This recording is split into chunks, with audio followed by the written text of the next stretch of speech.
bipèdes. Bienvenue dans cette nouvelle émission de CGY. Alors c'est une émission de... comment dire on n'a pas fait comme ça avant, mais on va le faire quand même un peu pour cette émission-là. Je vous explique. Je suis le doc, donc je suis toujours votre animateur, mais je suis tout seul parce que mon ami Néo m'a lâchement laissé tomber. Non, pas lâchement, bien évidemment. Il est au fond de son lit avec 42 fièvre, donc on l'embrasse, on lui fait des gros bisous, on lui souhaite un prompt rétablissement. Mais je ne suis pas tout seul autour de la table puisque j'ai des invités, et ils sont nombreux, nom de Dieu.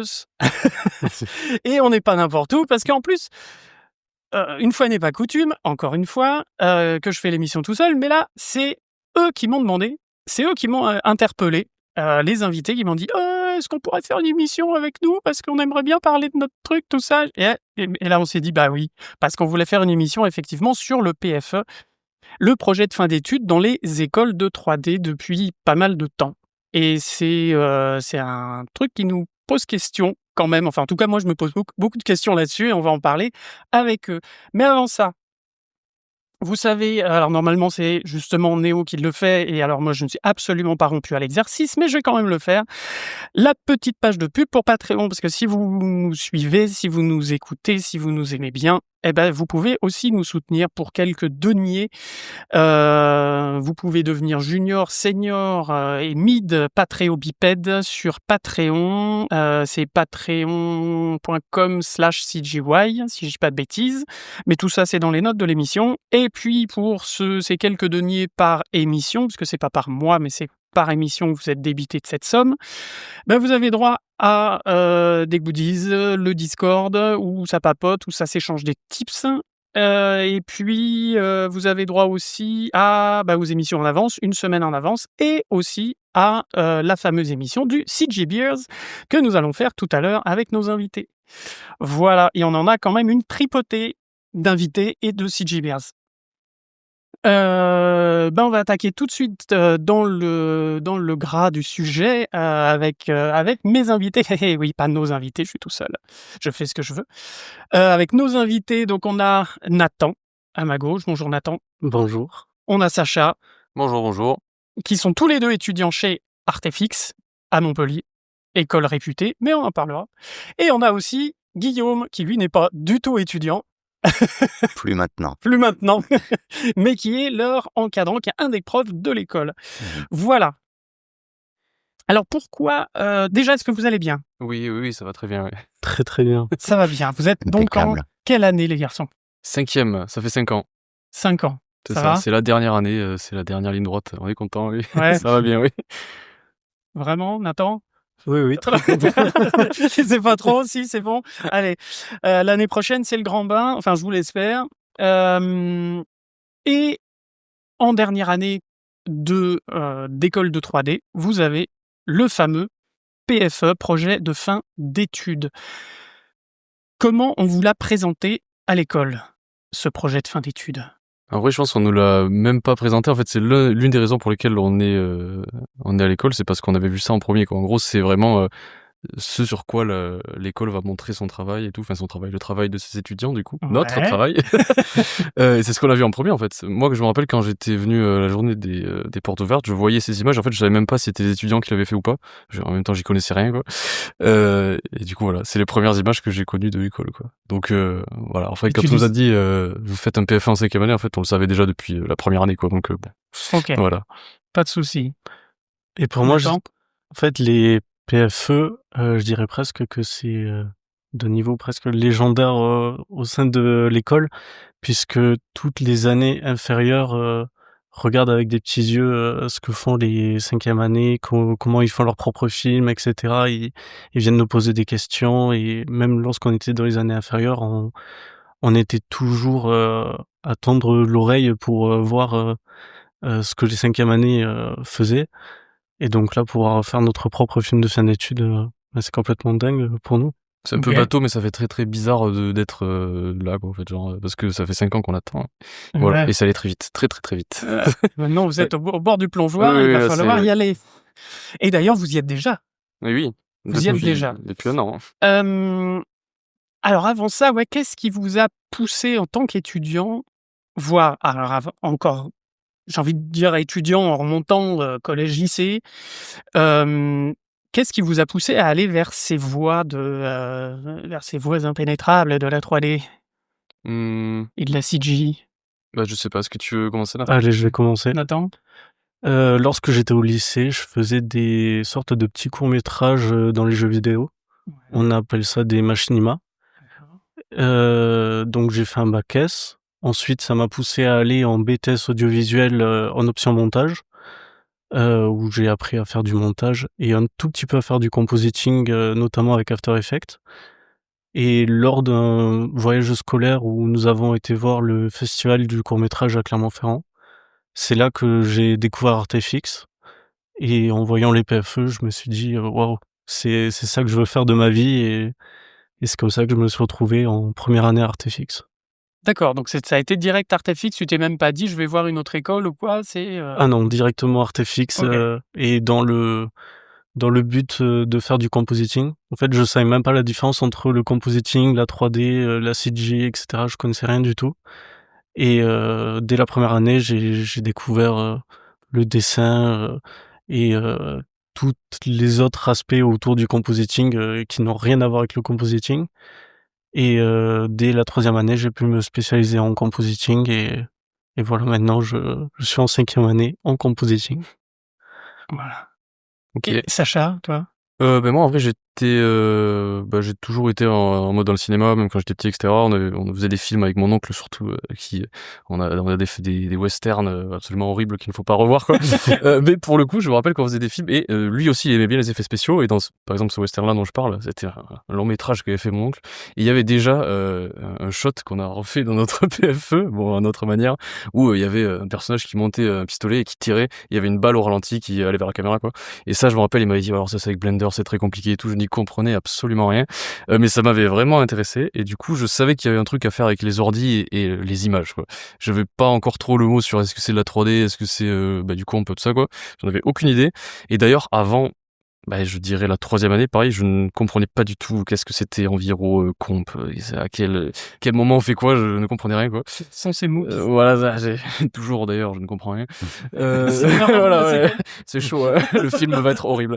Heu, mais du coup, voilà, j'avais une idée que je voulais aller dans l'image, dans le cinéma probablement et probablement il fallait qu'il y ait un rapport avec les ordis, quoi, parce que j'étais pas bon en dessin du tout, sauf ton respect, je pense pareil pour, Nathan. Oui, On oui. est tous les 2 de très mauvais étudiants en dessin donc on savait pas trop où aller, mais on s'est dit: «Les ordinateurs, les images» et moi, du coup, j'ai fait un bac S aussi comme Nathan, et ensuite, contrairement à lui, par contre, j'ai fait 3 ans, j'ai fait une licence de cinéma à Paul Valéry, à l'université de Montpellier. Ah, toi aussi. Ah! Oh, Ouais. oh, regarde. Et j'ai mis mes fesses sur les bancs aussi Aïe, aïe, pendant, aïe, aïe. ouais, Bon, bien voilà. longtemps avant toi, mais oui. Pas tant que ça, voyons. Et du coup, j'ai fait ça parce que je me suis dit, je savais que je voulais à Artefix en dernière année de lycée, en terminale. J'avais tapé sur internet effets spéciaux école Montpellier et il y avait l'ESMA et Artefix et je me suis dit: «C'est quand même plus intéressant Artefix parce qu'il y a l'air d'avoir des acteurs, des fonds verts». C'est ça qui me donnait envie, quoi. Je voulais pas trop que ce soit des personnages en 3D, cartoon, tout ça. Désolé, Guillaume. Heu, Ne t'inquiète pas, je ne suis pas raciste. mais je préférais du coup tout ce qui était tourné, quoi. Et c'est vrai que OK. quand on regarde les écoles à Montpellier, en tournage, c'est surtout Artefix qui combine tournage et effets spéciaux et 3D, quoi. Et donc du coup, c'est ce que je voulais faire en terminale et c'est ce que je m'étais dit. Malheureusement, mes parents, ils étaient en mode: «Ouais, c'est un petit peu cher, voilà. C'est une école privée, 8 000 € par an, la flemme». Je les comprends tout Bah, à la fait. flemme, non, c'est pas forcément la flemme. C'est Voilà, le banquier c'est qui pas gratte à la possible, porte voilà. quand même après, hein. Donc du coup, je me suis dit: «Pas de souci, je vais, temporiser pour gagner de l'argent et aller à cette école un peu plus tard». Du coup, je vais faire cette fac, Polva, qui est gratuite. Au final, j'ai perdu de l'argent pendant ces 3 années parce que je n'avais aucune gestion de mon argent. Mais je suis quand même allé à Artefix après. J'ai dû juste leur demander un peu plus fort à mes parents et voilà, et ça s'est fait. Et du coup voilà, après j'ai fait mes 5 ans, du dessin jusqu'au scattering dans Houdini, il y a eu beaucoup d'étapes, mais aujourd'hui j'en suis là, et voilà, et on est bien content en vrai, je trouve. Cool. Et Guillaume, alors en tant que prof, Oui. ton parcours, comment t'es arrivé là? Comment t'es tombé là? Eh ben, moi, j'ai toujours voulu enseigner, même quand j'étais à leur place, parce que j'ai fait une école aussi de 3D qui s'appelait Supinfocom Arles et qui maintenant est rebaptisée MOPA. Mais j'ai à peu près le même parcours que Nathan et Sacha. J'ai toujours été passionné alors de cinéma. Mais j'avais aucune idée. Je pense encore moins que eux parce que c'était il y a un petit peu plus longtemps et donc on était peut-être un peu moins renseignés qu'aujourd'hui. Mais malgré tout, je savais déjà que je voulais enseigner à un moment dans ma carrière.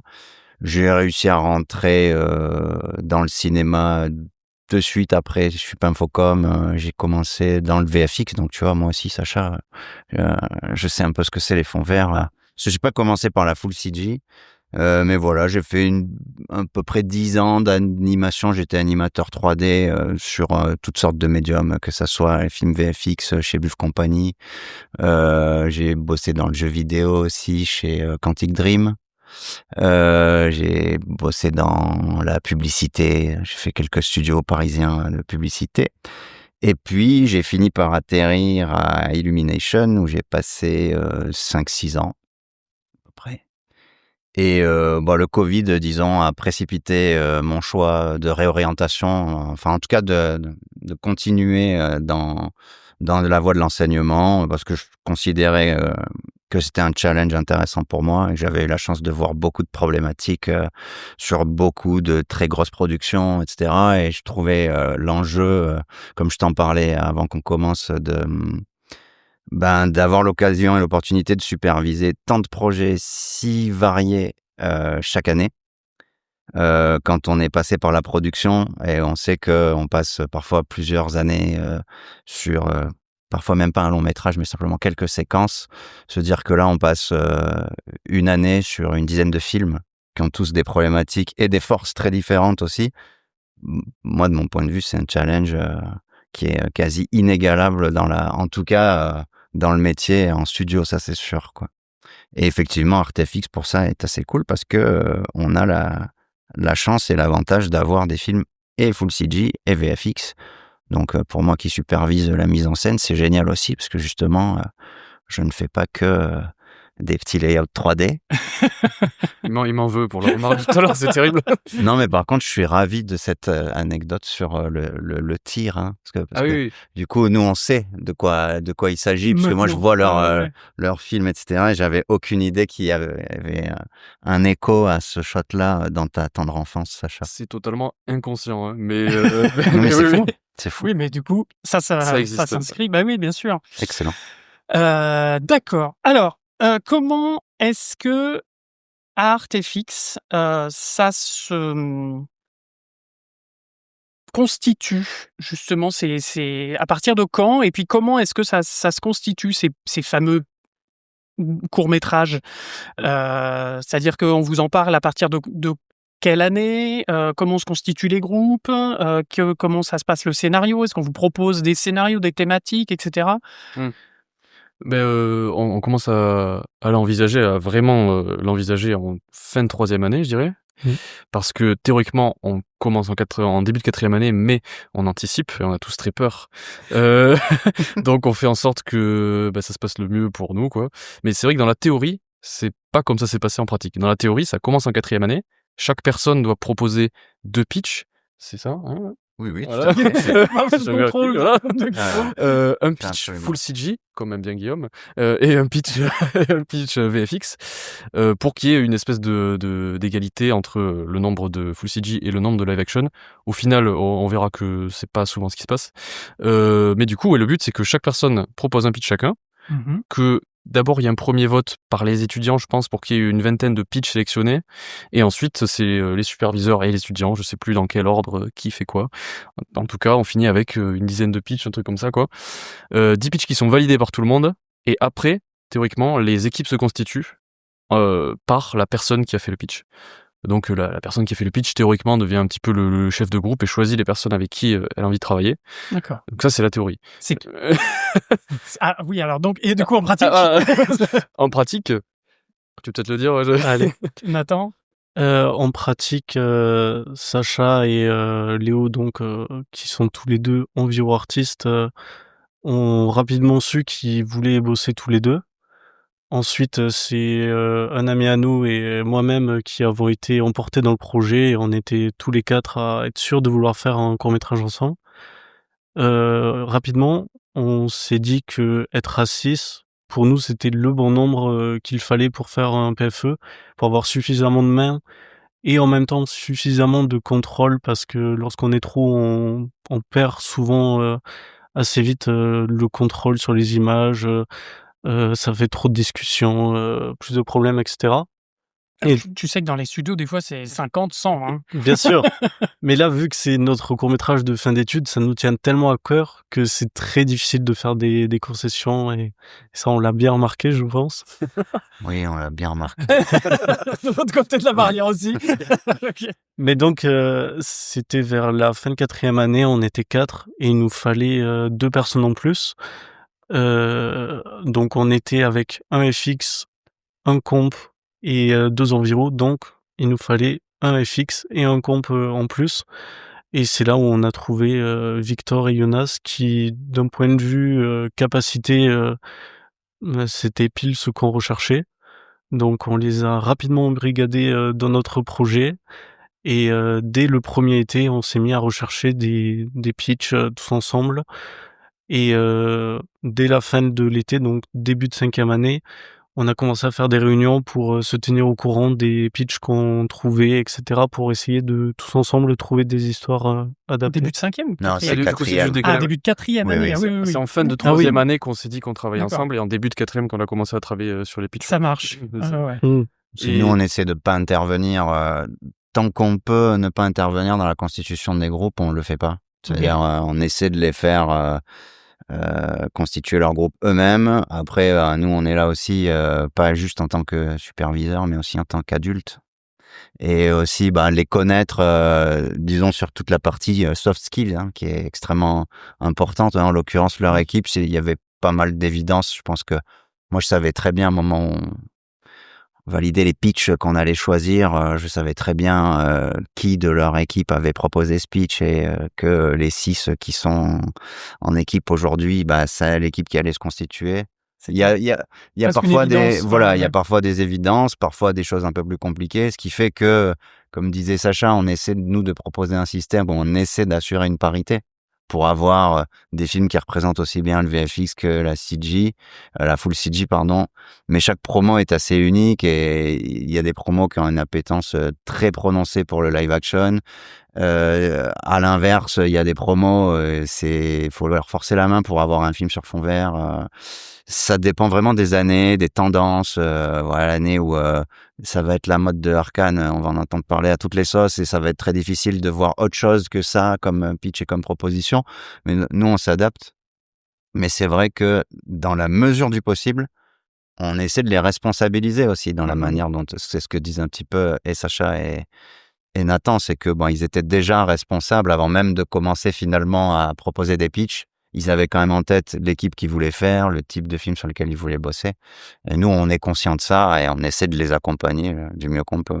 Ok, oui, que ce soit un film de passionné et pas forcément quelque chose qu'on leur a imposé et sur Nous, lequel on leur commande pas. Non, on leur commande pas de thématique spécifique, et on leur commande pas un type de film.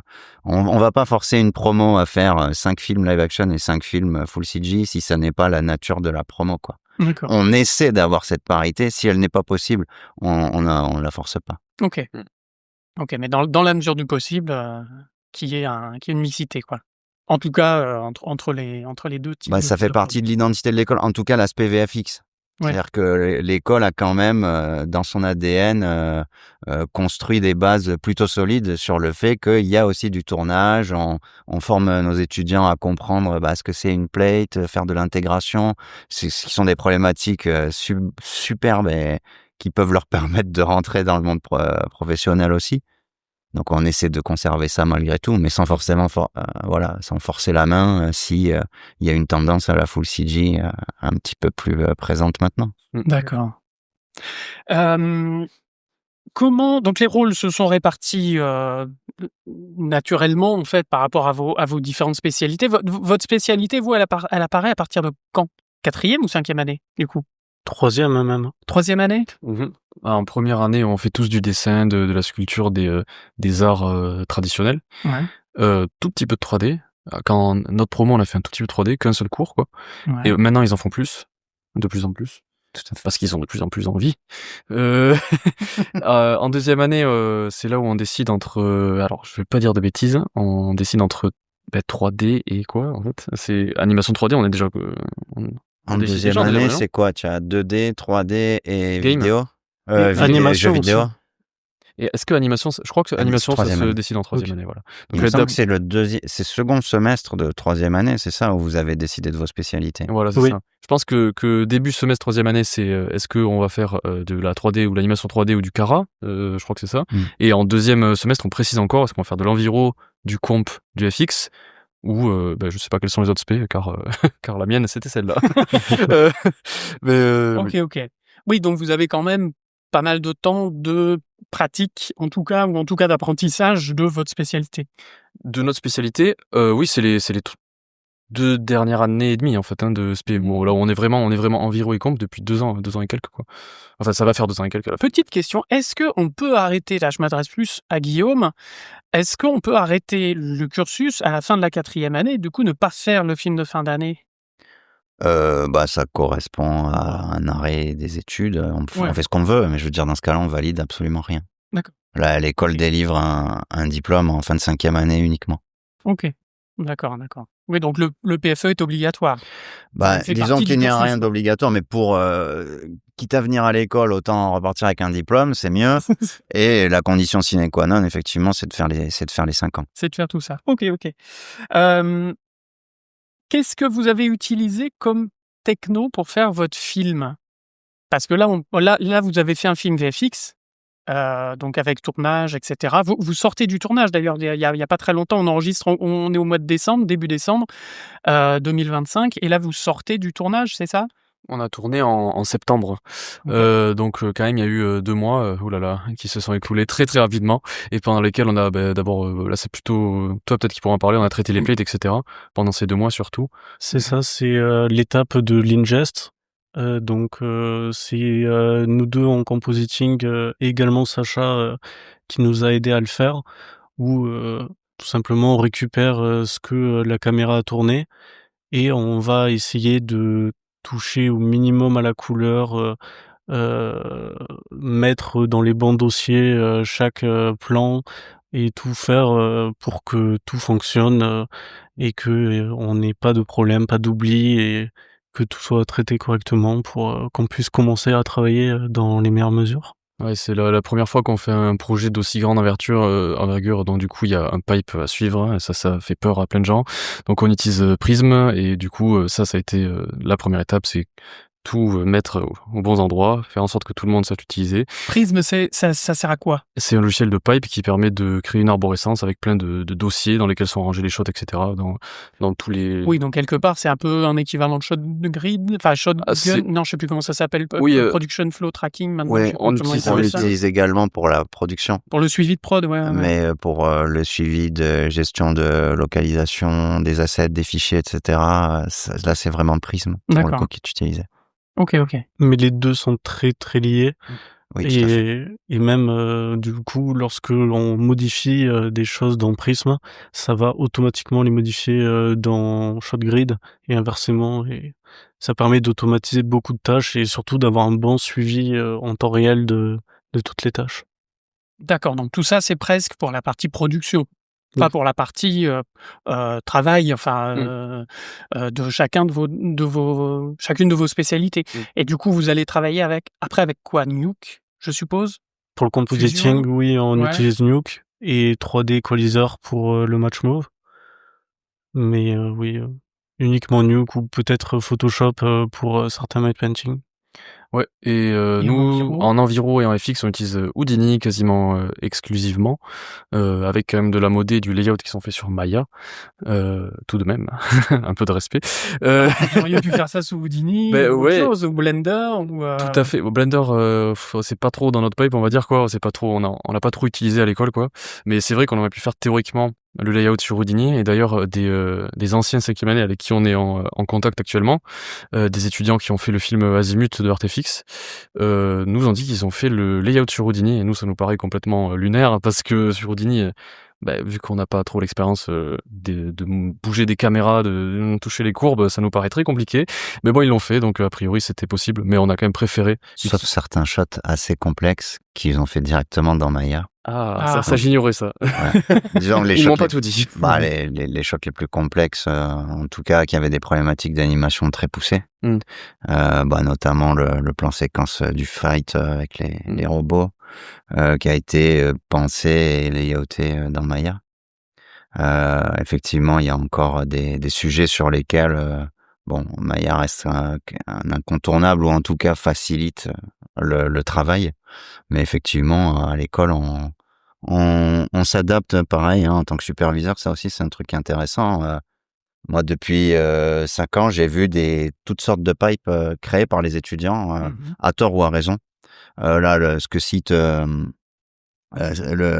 film que cite Sacha est une réussite, et moi, j'ai été assez dubitatif sur l'emploi de Houdini pour faire tout un layout, parce que je pense que c'était surtout aveuglé par une beauty pass assez rapide, plus qu'autre chose. Je pense pas que la justesse de mise en scène soit avantagée par Houdini par rapport à Maya. Après, il y a très belles choses qui sortent sous Houdini. Moi, je me souviens d'un court-métrage qui m'a totalement ému aux larmes, que j'ai vu à Annecy, qui s'appelle Canary, qui a été fait intégralement, un court-métrage canadien, qui a été fait intégralement sous Houdini. Évidemment, et c'est, on dirait, du Pixar. Enfin, c'est bien sûr. Et je pense que d'ailleurs, les outils évoluent à une vitesse qui font que aujourd'hui, on trouve des équivalents de à peu près n'importe quel outil dans n'importe quel soft désormais.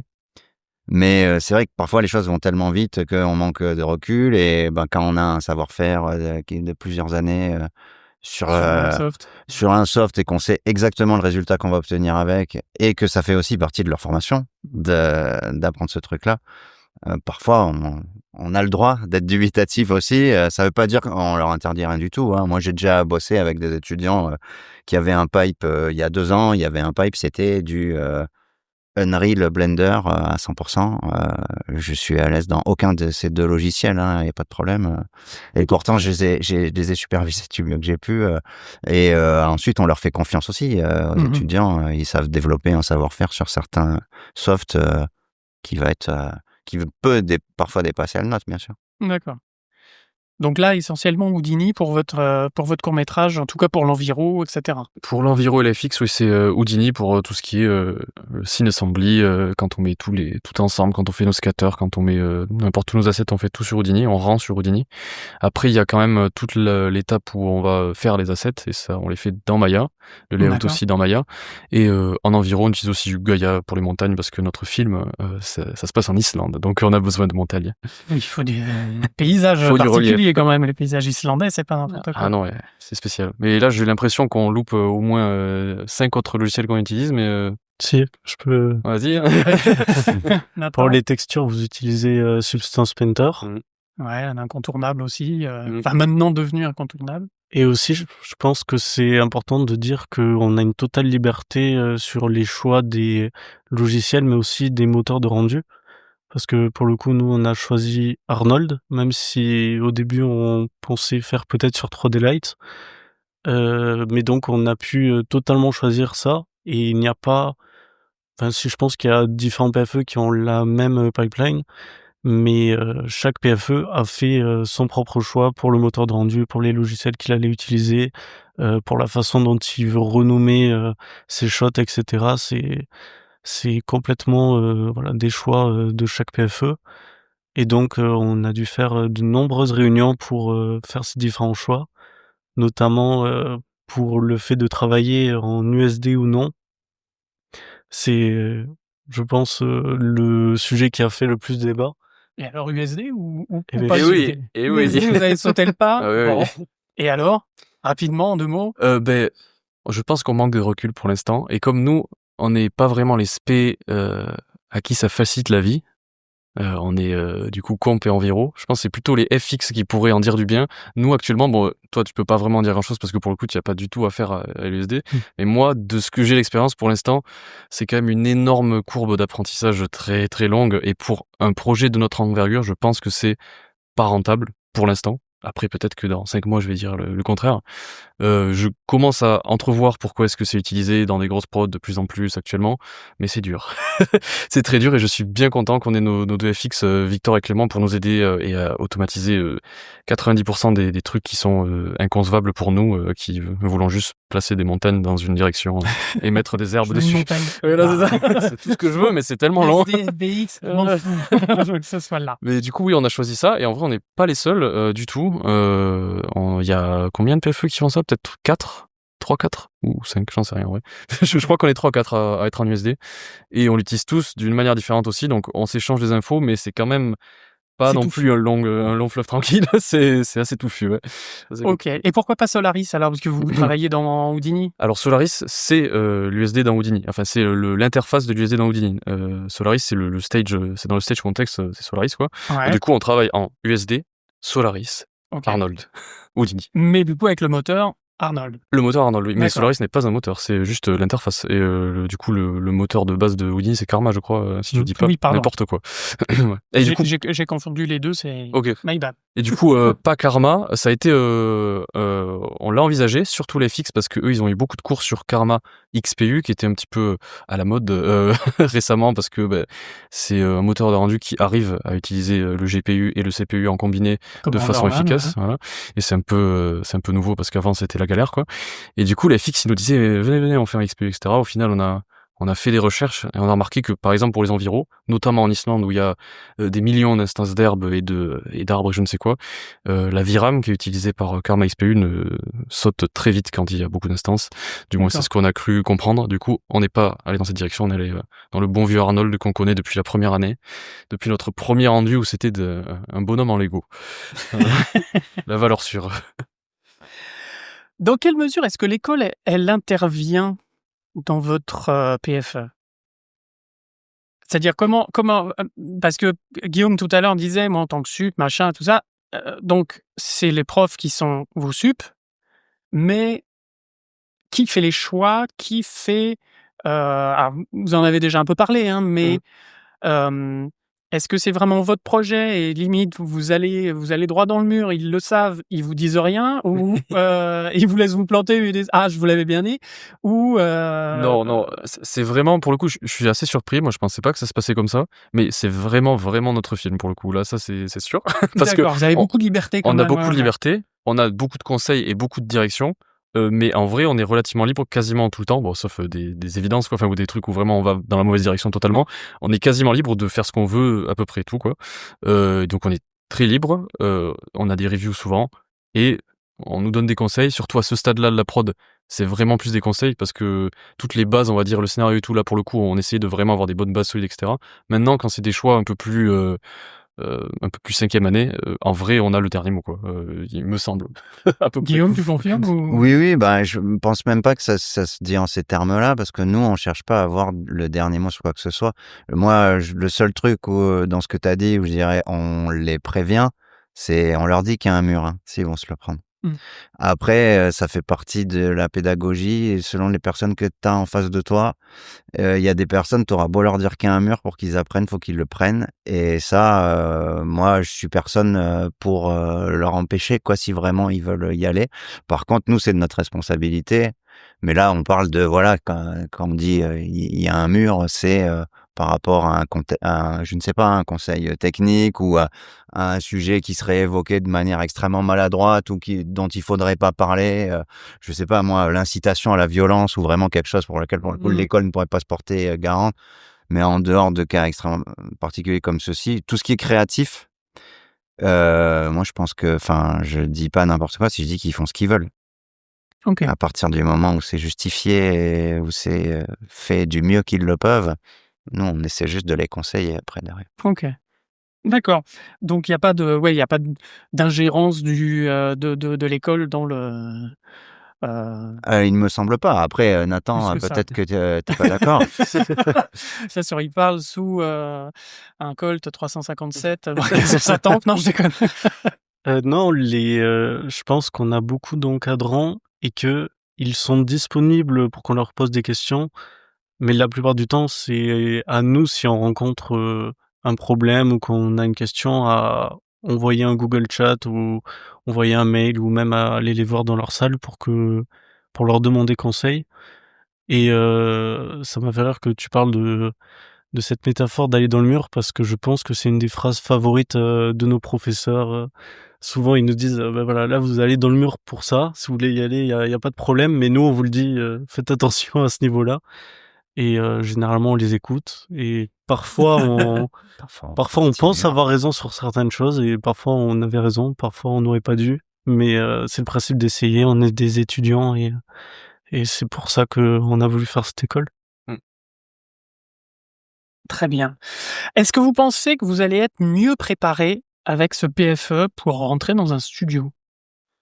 Pour rentrer dans un studio, Ouais, plutôt enfin que pour aller, dans le grand bain quoi, Mmh. enfin voilà pour, par rapport à des gens qui auraient fait une école sans PFE, par exemple? par exemple. Heu, hem, déjà en termes de longueur d'études, du coup, ça fait 5 ans, par rapport à d'autres écoles où ça en est 3, donc probablement qu'en vrai, oui. Et je sais pas si on va nous préparer plus à rentrer dans les écoles, mais je pense qu'en problem solving et en débrouillardise, il y a moyen que faire un PFE où il y a des milliards de problématiques très différentes et variées en fonction de chaque shot, chaque, chose quoi. Je pense que ça peut aider parce que, si on faisait que des projets perso, en vrai, on pourrait juste, s'arranger pour que notre projet perso soit un petit peu simple et ce qu'on sait déjà. Alors que quand on fait un film, on est obligé de faire des shots qui nous arrangent pas forcément, qui, font que c'est très compliqué. Et là-dessus, je pense que c'est vraiment intéressant du coup d'avoir des problèmes que on est obligé de se les poser quoi, parce qu'on a fait une histoire et qu'on est obligé de raconter l'histoire. Et je pense que là-dessus, ça doit aider. Heu, après, pas forcément, peut-être que si on fait plein de projets perso très bien, très quali, pour le coup, on a plus le temps de plus les pousser, ces plans. Du coup, Mmh. notre bande démo sera meilleure et que peut-être que les recruteurs nous recruteront plus nous, si on n'a pas fait de PFE. Hem, mais à côté de ça, peut-être que dans le travail, on sera moins efficace, je sais pas. Honnêtement, j'ai pas le recul, mais c'est vrai que je me dis souvent, «Ouah, c'est compliqué. Si j'avais fait un projet perso, j'aurais arrangé pour que ce soit pas comme ça, quoi». Mais malheureusement, c'est le film, donc je suis obligé de le faire comme ça, quoi, à cause de l'histoire. Nathan, ton avis? Je suis d'accord avec Sacha. Par exemple, dans ma bande démo que je compte faire en fin de 5e année, il n'y aura normalement que 2 shots du film, que je mettrai en démo reel, alors qu'il y en aura, je pense, une trentaine que j'aurais fait en compositing.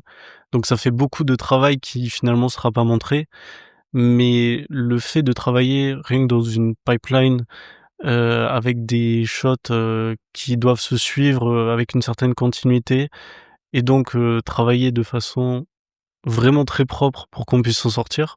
Parce que si on commence à travailler comme ça nous arrange, on va s'en sortir pour un shot, mais dès qu'il va falloir continuer, là, on va avoir des problèmes. Donc le fait de faire tout ça, ça nous prépare en studio et rien que lorsque j'ai fait, mon stage, cet été, dans un petit studio, qui s'appelle Autre chose, la façon dont on avait de travailler et de rencontrer des problématiques pour les shots, ça se rapproche davantage à ce qu'on vit là lors du PFE, plutôt que lors de projets perso où on s'arrange pour que on puisse montrer de belles choses, mais qu'on maîtrise et un petit peu cacher des choses, qu'on maîtrise un petit peu moins, ce genre de choses. Mmh. Alors après rien ne t'empêche quand tu fais attention, je me fais l'avocat du diable, hein. Quand tu fais justement des projets perso, rien ne t'empêche de dire: «OK, là, je vais faire un truc joli, mais je sais que j'ai tel et tel écueil».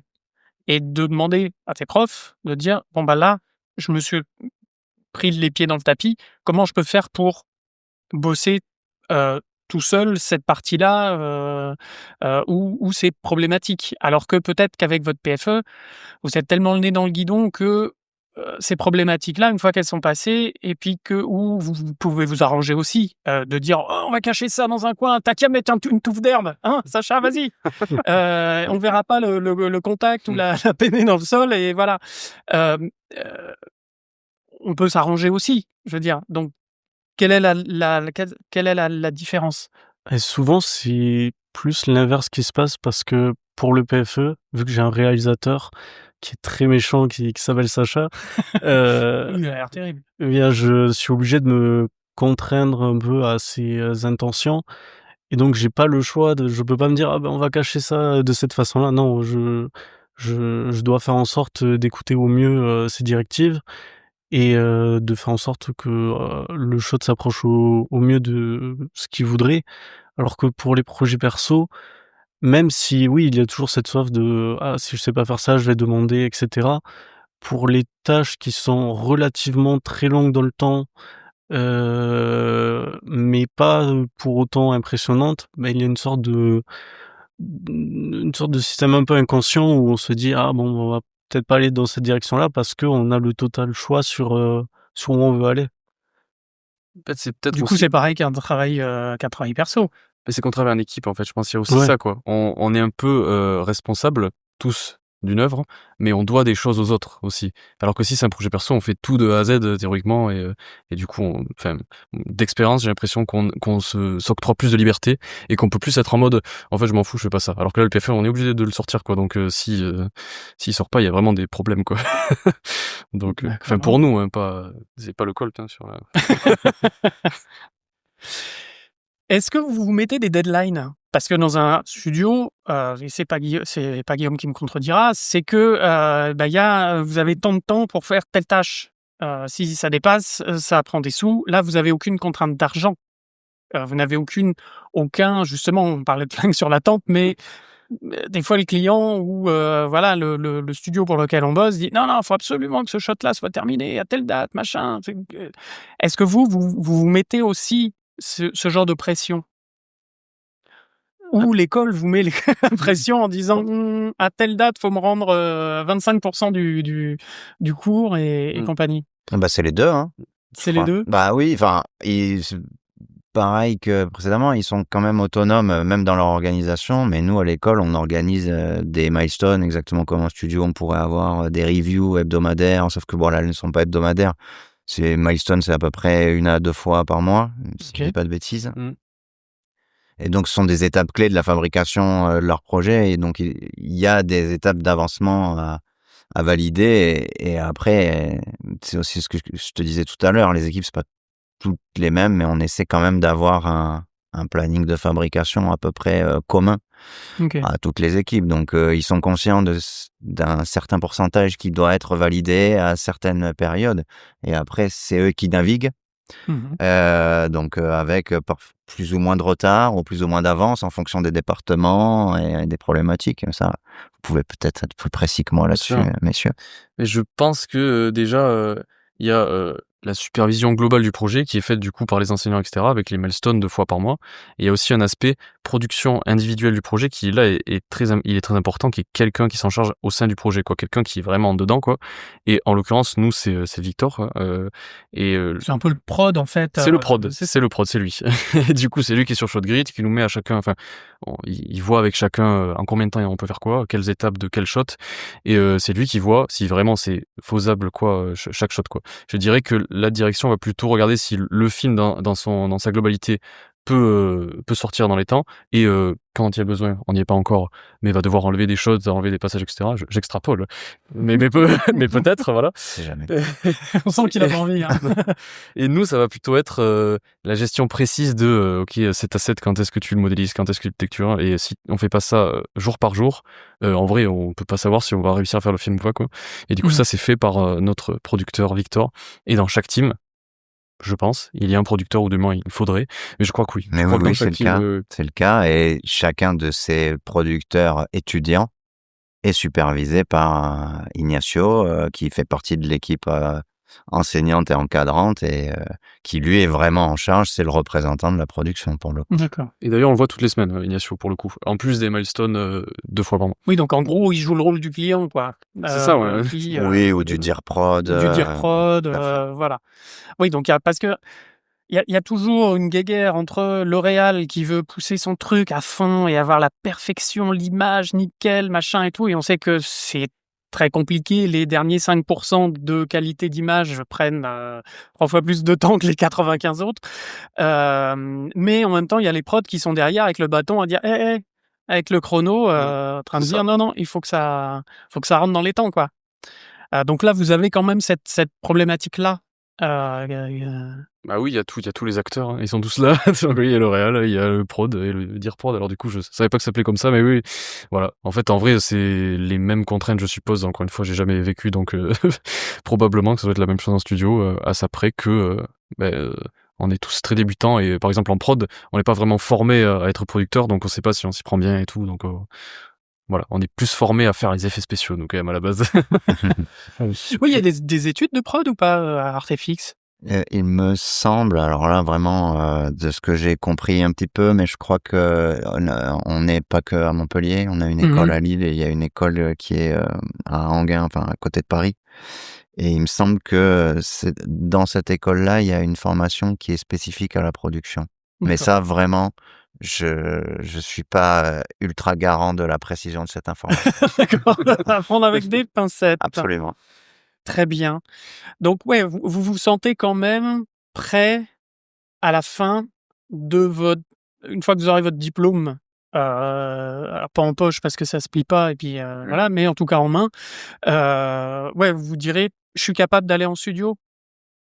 Avec une petite appréhension, mais quand même, ouais, C'est le but. c'est le but. On l'espère. Oui, pour ma part, j'espère pouvoir rejoindre, si possible, un studio français, même si je suis ouvert à l'étranger aussi. Pour quelle raison? Je rebondis. Pourquoi Non français? pas pour être cocorico ou quoi que ce soit, tu vois, mais voilà, alors du coup, pourquoi français? Mais tout d'abord, même si j'arrive à parler anglais, c'est pas la langue dans laquelle je suis le plus à l'aise. Mais c'est également que j'ai vu que différents studios comme The Yard, MPC, la CGEV sont d'excellents studios et en France. Donc pourquoi aller à l'étranger quand en France on a déjà de super bonnes qualités. Mais comme je l'ai dit, je suis aussi ouvert à l'étranger. Si je peux être pris dans un studio étranger, j'irai sans aucun problème. Ça marche. Ben, moi, pour le coup, je suis quasiment, pas vraiment l'inverse, quoi, mais je préférais l'étranger que la France, je pense. Parce que j'ai l'impression que, en sortant des études, c'est un peu le moment de voyager. Et même si je pense que c'est très compliqué et que j'idéalise le truc, j'aimerais bien savoir si c'est cool. Voilà, et du coup, aller n'importe où, en France aussi, en vrai, pourquoi pas, hein, mais je préférais aller à l'étranger, quoi. Pour commencer, du moins. Parfait. Qu'est-ce que vous attendez du PFE par la suite? Une fois que vous l'aurez terminé, que vous aurez justement le fameux diplôme en main, et cetera, qu'est-ce que vous pensez que ça va apporter en plus? Mmh. Par rapport à d'autres étudiants qui, soit auront fait d'autres PFE, enfin je pense à d'autres écoles, hein, il y en a d'autres, les Brassard, MOPA, et cetera. Objectif 3D qu'on avait reçu aussi. Qu'est-ce que ça va vous apporter de plus? Je pense que c'est une belle façon de terminer ses études. En vrai, déjà rien que quand c'est fini, on est très fiers, il y a la cérémonie et cetera. C'est très, superficiel, mais c'est cool quoi quand même, c'est un petit peu ce qu'on attend quoi. Et après les études, je pense que ce sera, un bon souvenir, mais que ce sera enfin ça va guider notre vie quoi. C'est juste un souvenir, un travail qu'on aura fait parmi tant d'autres quoi. Mais je pense que ce sera un travail cool parce que c'est un petit peu pas le dernier, mais l'un sur lequel on aura eu le plus d'impact quoi, parce que vraiment c'est notre court-métrage quoi, et par la suite on va peut-être travailler pour des studios etc.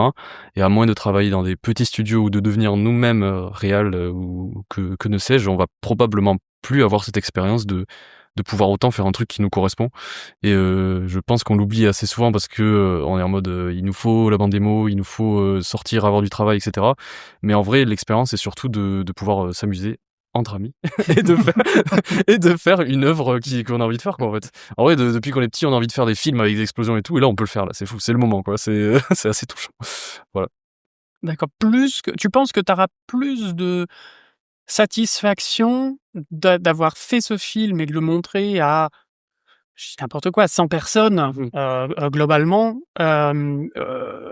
plutôt que d'avoir la première fois où tu vas voir ton nom, au générique d'un film sur un écran IMAX, même au milieu d'un pavé de 450, voilà, avec des Indiens, des Chinois, des machins.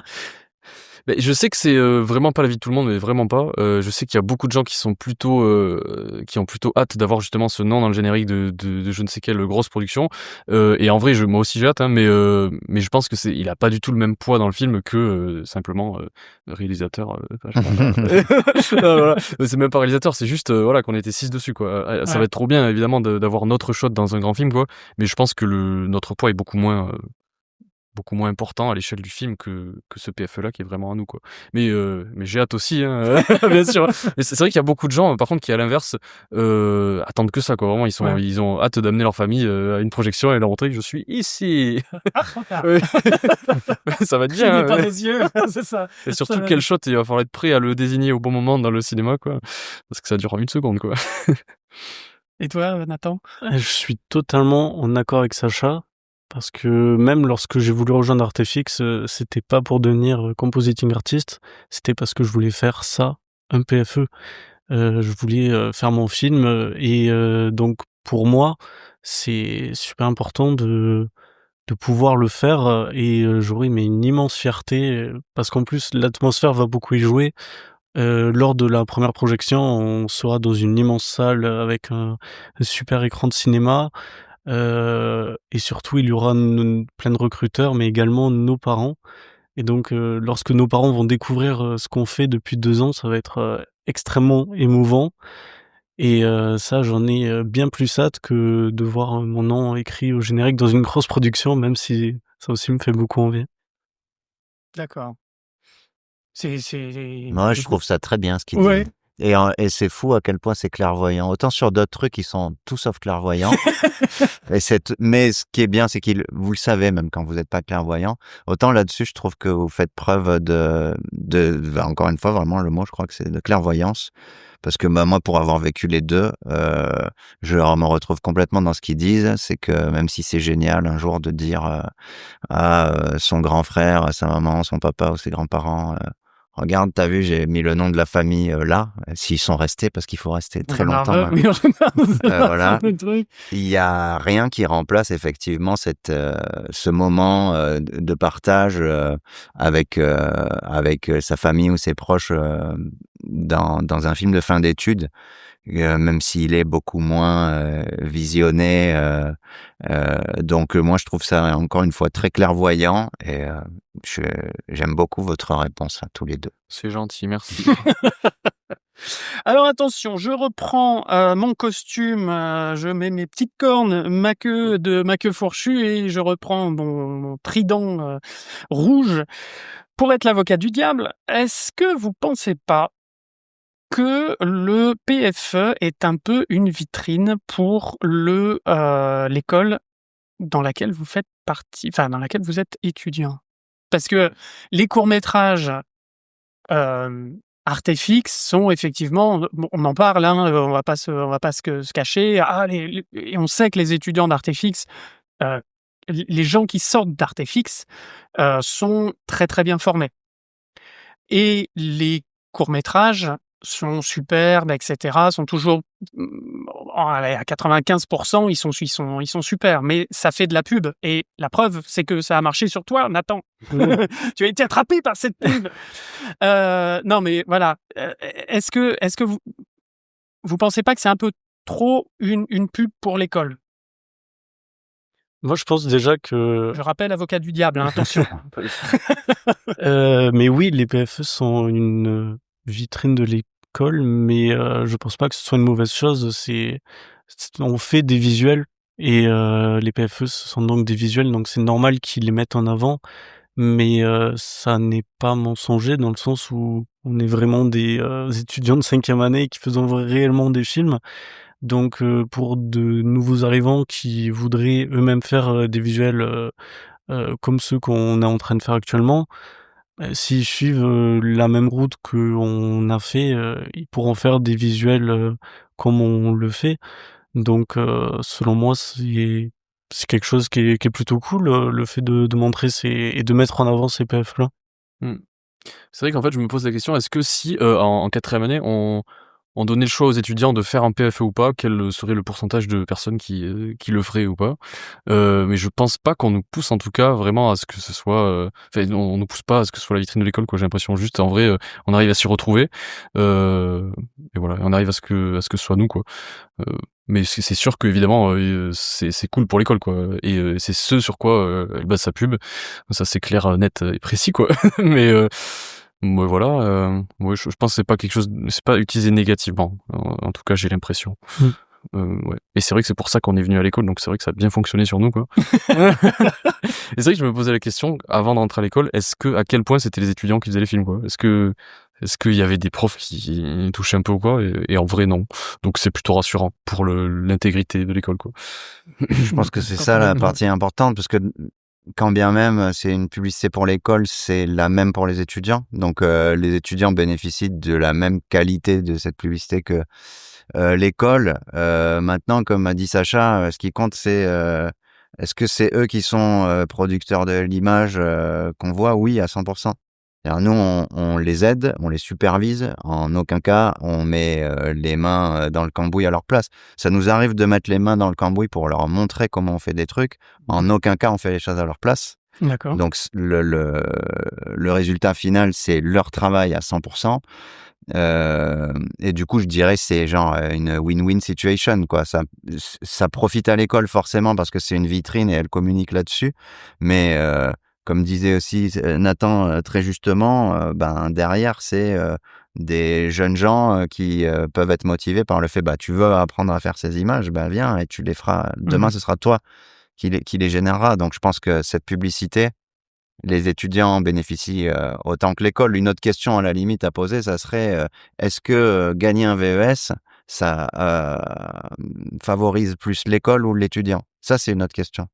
Et là, pour moi, là, il y a un véritable débat, éventuellement. Ouais. Je cherche pas à tendre la joue ou quoi que ce soit. Mais ce qui est sûr, c'est que l'école sera toujours davantage gagnante de célébrer un trophée, ce qui ne sera pas forcément le cas d'un étudiant. Il y a des films qui peuvent être pas forcément réussis et permettre de rentrer dans le monde professionnel, et il y a des films extrêmement réussis qui seront peut-être même salués par des trophées, mais qui n'assureront en rien un avenir professionnel. Mais pour moi, du coup, c'est deux questions différentes.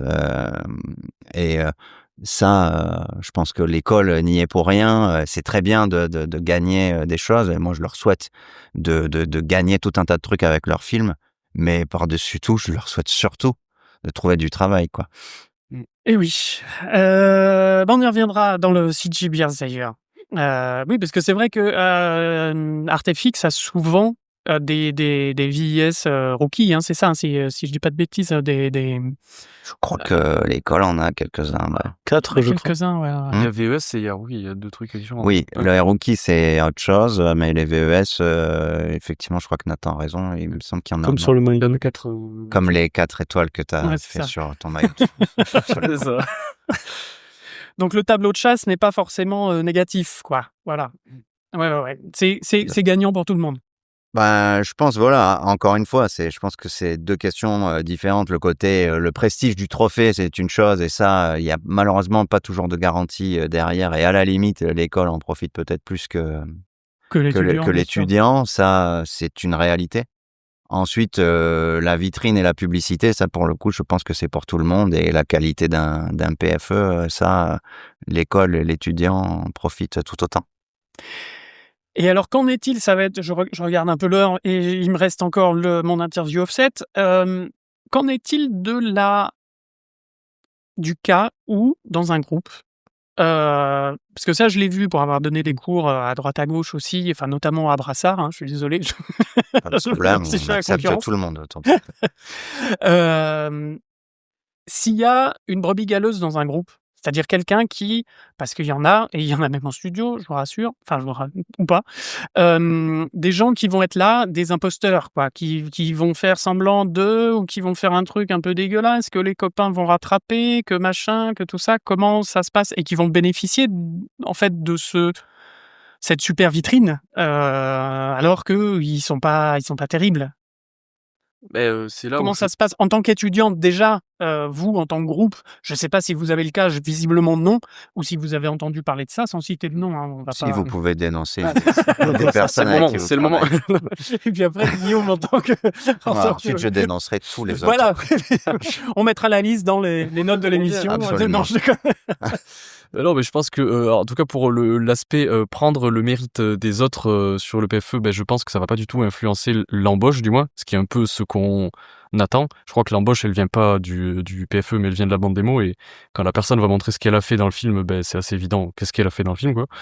Et voilà, Ouais, tu après, peux raconter n'importe quoi. dans une bande démo, Oui, bah, je pense que par rapport à un film. Si le film est super bien et que tu dis ah oui, j'ai fait toute l'animation allez, 80% des personnages. Ça se trouve, tu as fait 3 frames de chaque personnage. Oui, mais Ah dans oui, la bande démo. effectivement, tu as fait de l'animation sur tous les personnages. Je grossis le trait, mais Ok, bah, là du coup, enfin là c'est vraiment, enfin, en tout cas dans une bande démo, on est censé montrer vraiment que ce qu'on a fait, quoi, littéralement les frames qu'on a fait, quoi. Alors à moins que ce soit vraiment un mensonge éhonté, ça, auquel cas si c'est un mensonge, je pense que ça se voit assez rapidement dans l'interview d'embauche, quoi. Je pense qu'on va vite voir que la personne est un imposteur, du moins je l'espère. Hein, ses petits yeux me disent que non. Mais, auquel cas, ah oui, bah alors oui, c'est vrai, c'est possible. Alors du coup, si la personne arrive à mentir avec panache, là c'est vrai que tout le monde est dans la sauce. Mais je pense qu'en vrai, globalement, les bandes démos représentent à peu près les gens, quoi. Peut-être les films ne représentent pas forcément les gens, ça oui. Mais je pense que quand tu montres vraiment ce que t'as fait dans le film, tu vois vite qui c'est qui a rien branlé, pour ainsi dire, hein, et qui a travaillé, quoi. Mais après, globalement, je pense pas qu'il y ait des... Enfin, je sais pas pour parler. Dans le groupe, en tout cas, il y a pas de brebis galeuses ou quoi, je vois.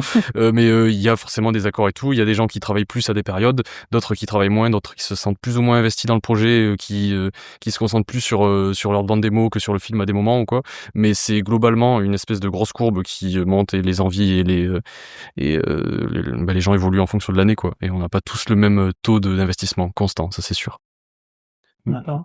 Et de notre expérience, c'est justement pour cette raison qu'en fin de 3e année, on s'est dit qu'on allait bosser ensemble, parce que on préférait choisir de bosser entre amis avec des personnes qui ont les capacités, plutôt que de laisser l'aléatoire des pitchs faire en sorte qu'on puisse se retrouver avec des personnes avec qui on peut être en désaccord, ou des personnes qui ont peut-être un petit peu moins de capacité.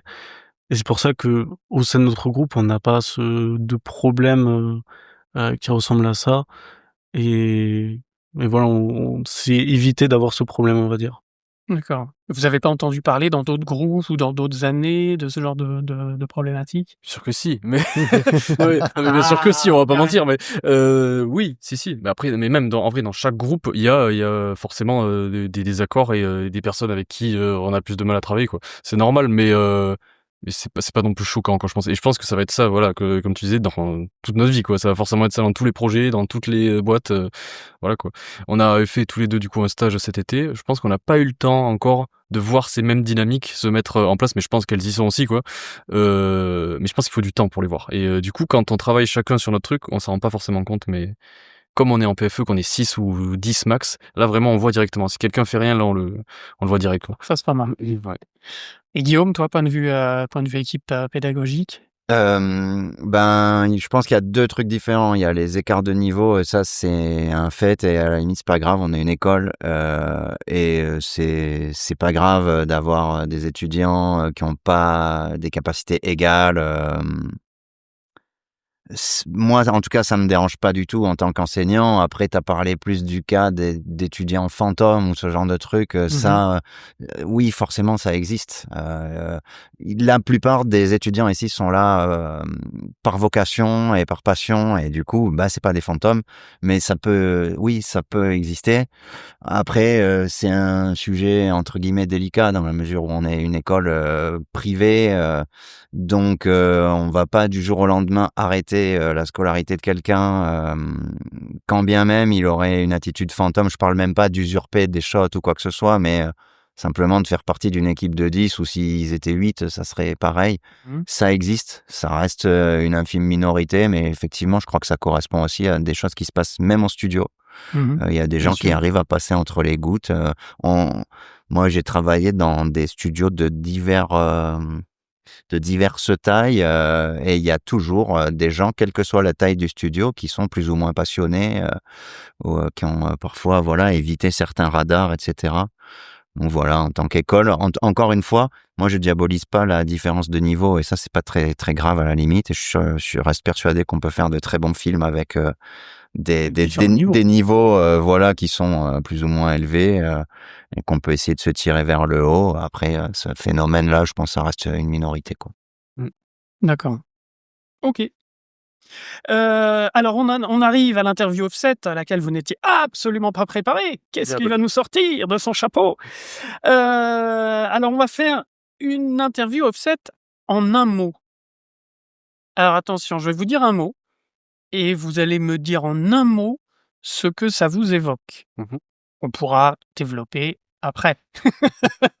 Sinon, ça va être un peu court. C'est ça va faire 10 secondes. Mais voilà. Si je vous dis... Alors déjà, on va commencer avec Nathan et Sacha. Si je vous dis formation. L'impression qu'on joue à pyramide. Tu sais, alors en 2 briques, Camoulox. Ils n'auront pas la ref ni de pyramide ni de Camoulox. C'est ça. Si, un petit peu. Mais pas trop. Moi, je dirais compétence avec un S. Ouais, Moi, je dirais suivi. d'accord. Et Guillaume? 4-4-2. Voilà. Joli. Chacun ses refs. Hein. Si je vous dis avenir, Hmm. Hmm. Je veux dire voyage, voilà, parce que je suis optimiste. Bravo. Moi, je dirais spécialisation. spécialisation, Eh ben, je vais dire école. école pour toi, ouais. Pour continuer dans la pédagogie et continuer à transmettre. Voilà, Une fois qu'on a mis le pied dedans, des fois c'est pas mal. tout à fait. Donc voyage, toi, ouais, tu veux absolument aller.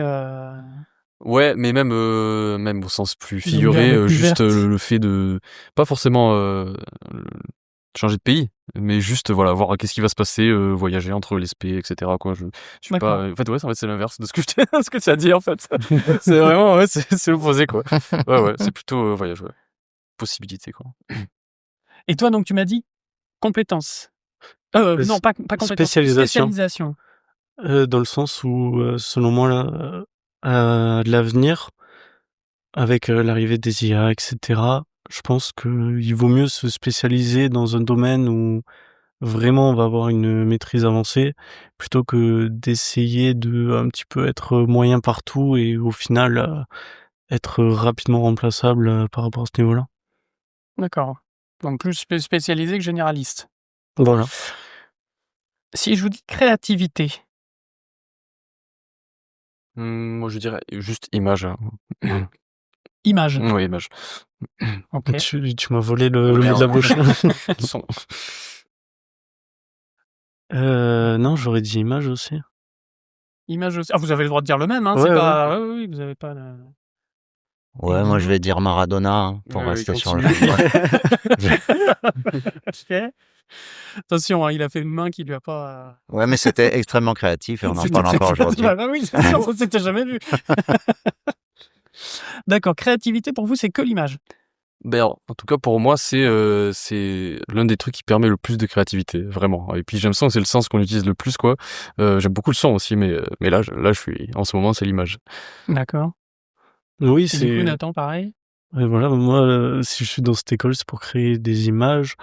Et même si par le dessin, on a pu avoir beaucoup de créativité, c'est lorsque on commence à imaginer comment on va faire un shot, qu'est-ce qu'on veut faire ressentir avec lui, etc., que on commence à avoir une bonne créativité.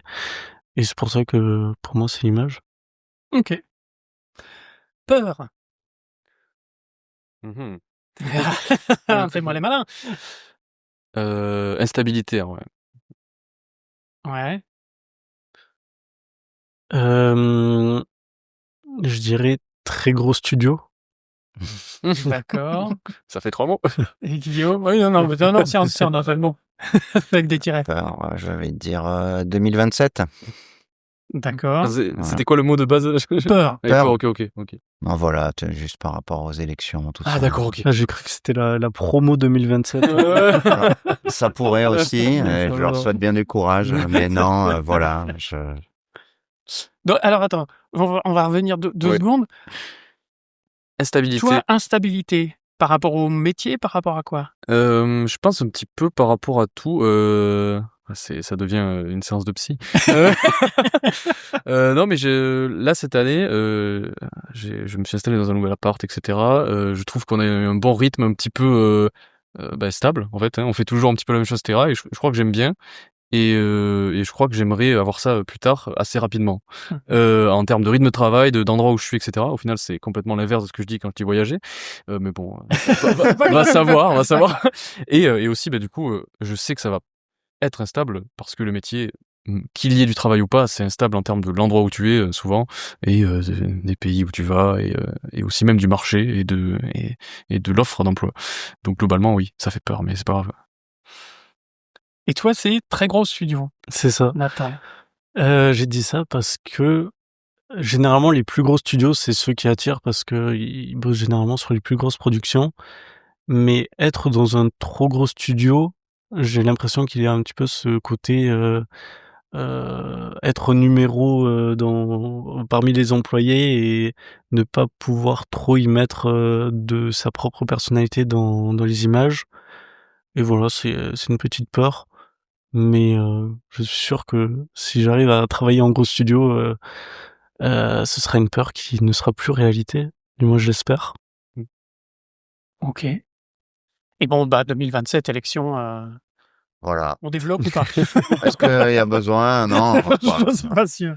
Non, mais voilà. Désolé d'avoir mis une note un peu négative, hein, mais Non, mais peur après, pour moi, c'est négatif, tu vois. Ben, Donc, bien sûr.